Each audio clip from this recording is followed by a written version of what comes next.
Hello,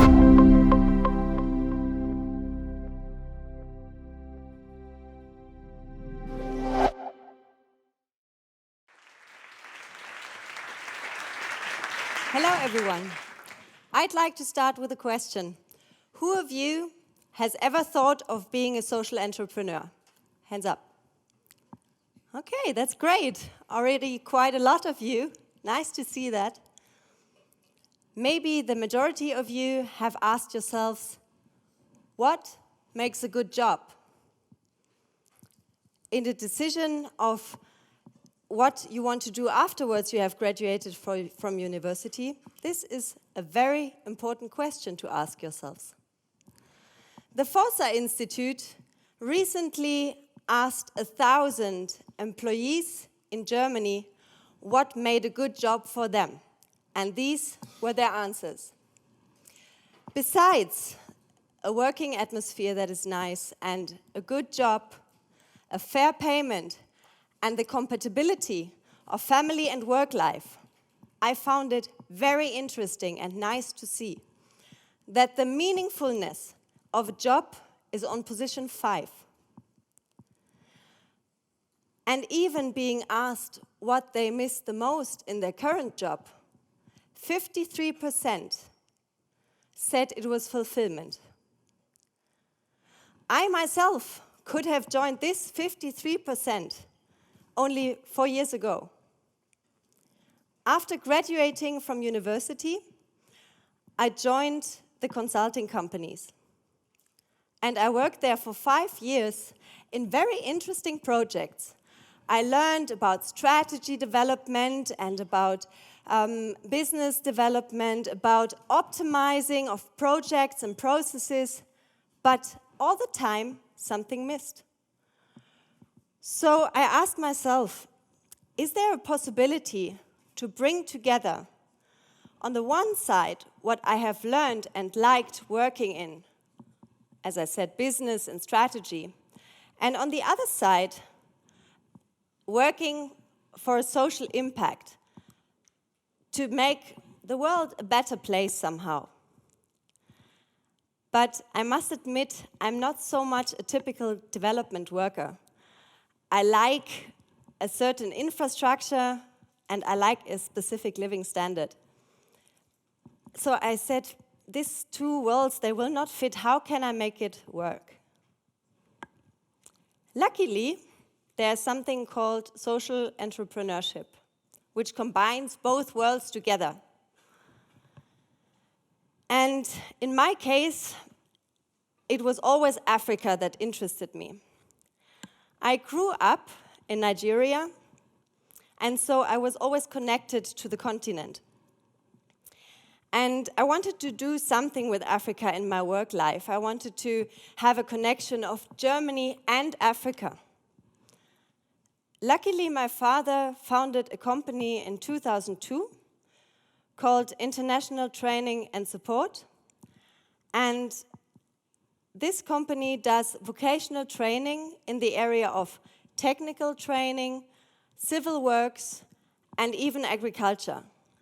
And the idea behind it is to help and enable governments in Africa to set up their own training centers and to enable them to run and manage them sustainably over a long time. You might think this is a typical non-profit organization thing.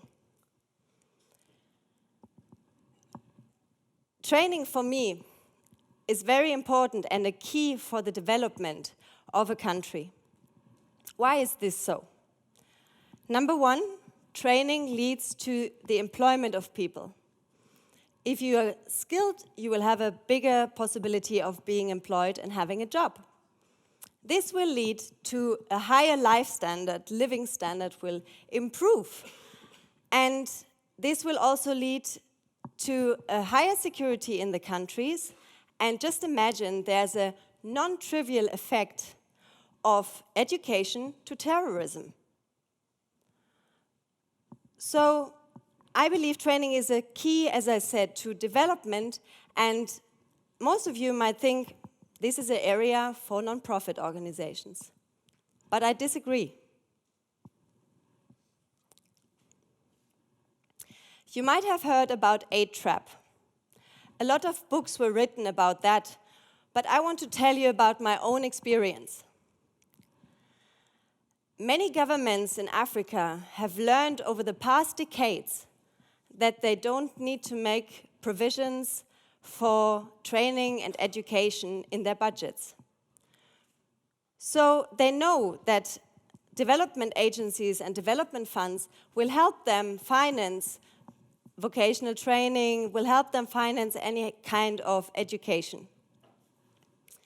But how can something that needs to be long-term, how can something be financed short-term in a project way? I believe to reach sustainability, especially in the area of vocational training and education, you need 3 factors. Number 1, you need to think of a long-term financing, be it by a financing of a government or by school fees or whatever model you have in mind. Number 2, there needs to be a know-how transfer to the local people. Otherwise, you will not have the opportunity to have it on a long term. The local people will take it further.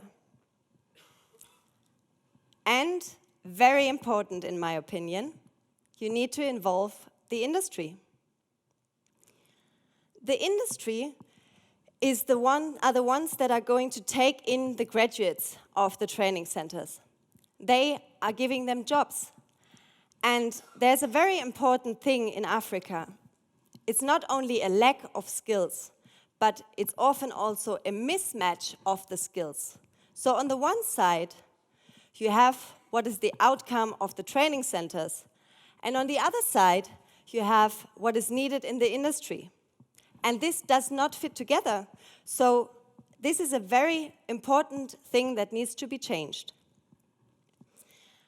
And it is important not to only think of what are the requirements of the local industry, but also what are the requirements of international companies. Why is that? Maybe you have heard about foreign direct investment. FDI is important and can catalyze the development of countries. This is because they generate jobs, they help improve the infrastructure, and they also think of sustainability. They will need, on a long term, they will need skilled workforce. And also they will have an impact on the development of the local companies.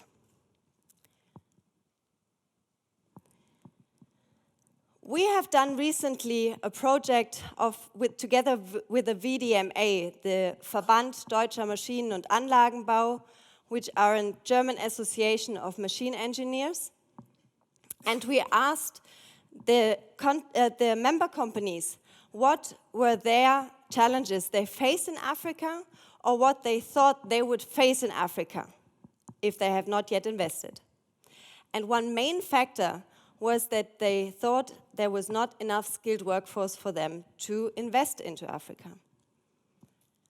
Why should they invest in Africa? A rising middle class of 330 million people. That's 4 times the population of Germany. The governments are stabilizing more and more.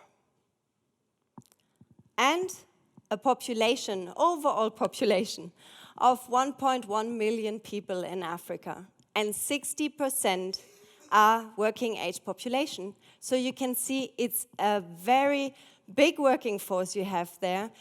And it is a great opportunity also for foreign investors to invest into Africa. I myself think that there's a lot of potential in here, and that's why I recently founded Professional Training Solutions, a company that does training and vocational training and education for companies, foreign companies in Africa, to facilitate them having skilled workforce. So you have seen some interesting facts about Africa. This is the one side of it. This is the business side of it. And if you have a look at some different kinds of pictures, they will show you high skyscrapers, what you would never expect, or not never, but some of you might not expect in Africa. You have great cities such as Dar es Salaam or Nairobi or Lagos, where you would think the skyline is somewhere in the Western world. A lot of business opportunities. But you also have a very emotional side of Africa, and I want to show you what makes it for me. I have never thought to find myself in situations, as you can see here. I have seen beautiful landscapes and countries that are not on the top 10 destinations for honeymoon, you can believe me. But they have a lot charming things to show you. I have seen colorful festivals, and I have met very interesting people, for example, kings of tribes. I have learned how to talk in a protocol way to a king or a leader, a traditional leader of a tribe. And last but not least, I have met enormous nice people that welcomed me with open arms to come to their country and see what they have and share with them their lifestyle, their ideas, and to help them set up their own future in a more hopeful way.